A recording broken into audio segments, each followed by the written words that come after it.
नमस्कार ओडिया न्यूज सरकार चैनल आपन को स्वागत। वर्तमान बड़ खबर आसूची बात्या सृष्टि है आउ दुईटी लघुचाप राज्य में केउ केउ जिले में रहिबो तार प्रभाव।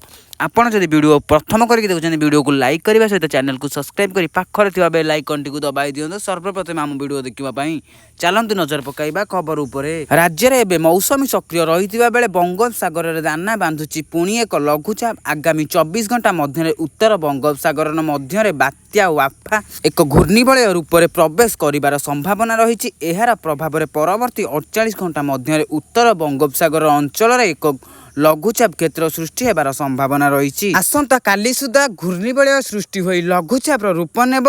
लघुचाप प्रभाव में आज राज्य में प्रबल अति प्रबल वर्षा सहित बिजुली घड़घड़ी नहीं येलो वार्निंग जारी करिछि आंचलिक पाणीपाग विभाग केन्द्र। येलो वार्निंग जारी होइतिबा जिला गुड़िक हला कंधमाल, कलाहांडी, रायगड़ा, गंजाम, गजपति, नवरंगपुर, कोरापुट, मालकानगिरी, सुंदरगढ़, मयूरभंज, केन्दुझर, बालेश्वर, झारसुगुड़ा, ढेंकानाल, अनुगुल, बौद्ध, बलांगीर, संबलपुर, सोनपुर, बरगढ़, नुआपड़ा, देवगढ़ प्रबल वर्षा हेबा नै सूचना दिया जाइछि। सेही भली एसबु जिले में बिजुली घड़घड़ी सह प्रबल वर्षा और 30 ରୁ 40 किमी बेगर पवन बहिबार संभावना रही। लघुचाप प्रभाव में आसंता 5 दिन पर्यंत राज्य में प्रबल अति प्रबल वर्षा होई पारे बोली कुहा जाइछि।